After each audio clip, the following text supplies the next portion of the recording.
Ketemu lagi dengan aku Edgina. Kali ini aku akan menceritakan tentang cerita fiksi dua orang sahabat yang berbeda karakter. Selamat mendengarkan ya. Dua dunia di satu persahabatan.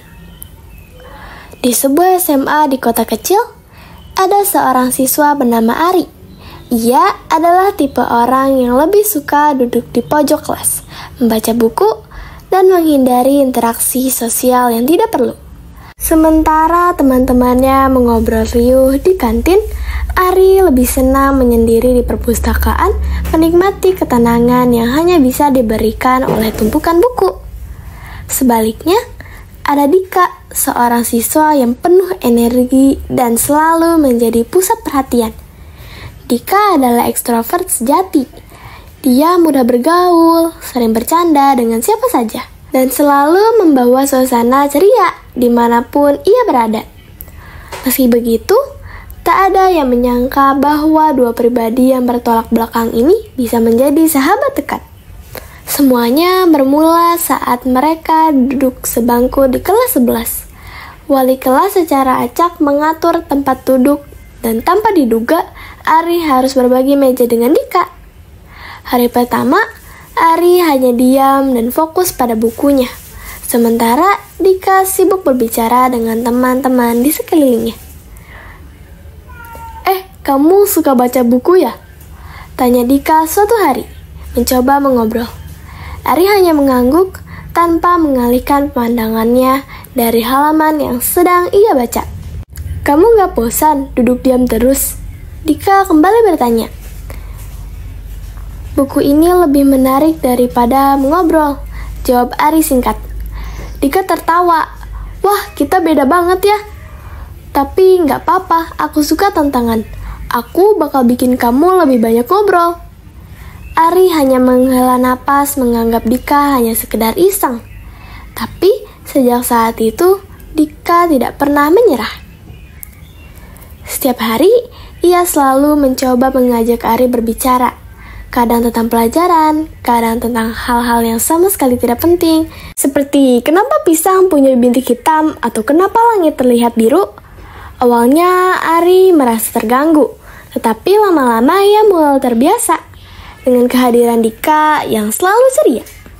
Tanpa disadari, persahabatan mereka semakin erat. Dika sering mengajak Ari ke kantin, meski Ari selalu mengeluh tentang kebisingan. Ayo sekali-sekali. Masa kamu mau makan bekal di pojok kelas terus?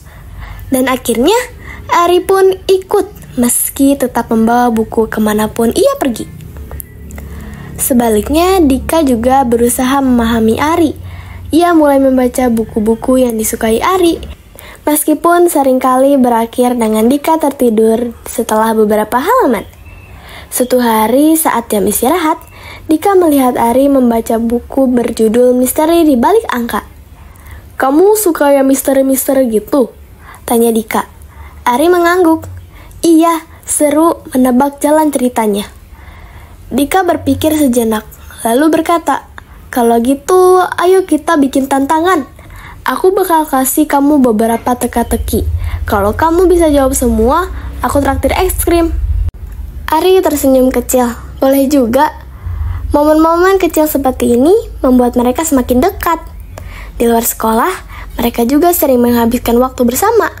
Kadang mereka jalan-jalan ke taman, kota, duduk di bangku panjang sambil mengobrol tentang impian mereka.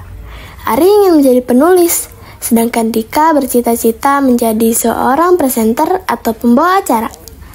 Aku pengen kerja di TV, kata Dika semangat. Terus nanti kalau kamu jadi penulis terkenal, aku yang bakal wawancara kamu. Ari terkekeh. Boleh juga. Tak ada hubungan yang berjalan tanpa konflik. Suatu hari, sekolah mengadakan perlombaan debat. Guru meminta Ari dan Dika untuk ikut sebagai satu tim. Ari ragu karena ia tidak suka berbicara di depan umum. Tetapi Dika meyakinkannya. Aku yang banyak ngomong. Kamu tinggal kasih argumen kerenmu. Kita pasti menang. Ari akhirnya setuju. Namun di hari perlombaan sesuatu terjadi.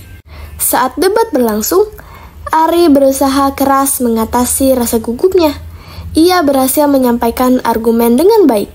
Tetapi Dika malah memotong pembicaraannya beberapa kali, bersemangat untuk menambahkan pendapatnya sendiri.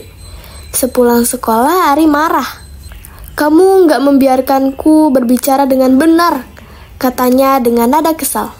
Dika terkejut. "Loh, aku cuma ingin membantu. Aku kira kamu butuh dukungan." "Tapi aku bisa mengatasinya sendiri. Kamu nggak perlu selalu mendominasi segalanya." Setelah itu, mereka tidak berbicara selama beberapa hari. Ari kembali ke kebiasaannya menyendiri, sementara Dika tampak gelisah karena kehilangan teman ngobrolnya. Namun, pada akhirnya, Dika yang lebih dulu mengalah. Ia datang ke rumah Ari dengan membawa es krim favorit mereka. "Maaf ya," katanya dengan wajah bersalah. "Aku gak bermaksud meremehkan kamu. Aku cuma terlalu bersemangat." Ari menatap Dika sejenak, lalu akhirnya menerima es krim itu. "Aku juga minta maaf. Aku harusnya bilang dari awal kalau aku ingin mencoba sendiri." Mereka pun kembali tertawa bersama, seperti tidak pernah ada pertengkaran sebelumnya. Waktu berlalu, dan mereka tetap menjadi sahabat baik hingga lulus sekolah. Meskipun kepribadian mereka berbeda, mereka saling melengkapi. Ari belajar untuk lebih terbuka dan menikmati interaksi sosial, sementara Dika belajar untuk lebih menghargai ketenangan dan memberi ruang bagi orang lain. "Jadi, kapan kita bikin wawancara pertama kita?" tanya Dika. Ari tersenyum. "Nanti, kalau aku sudah menerbitkan buku pertamaku. Janji ya?" Mereka pun tertawa, menyadari bahwa persahabatan sejati tidak peduli seberapa besar perbedaan. Yang penting adalah saling mengerti dan menghargai satu sama lain. Sekian cerita dariku. Semoga ini akan menghibur kalian ya. Bye!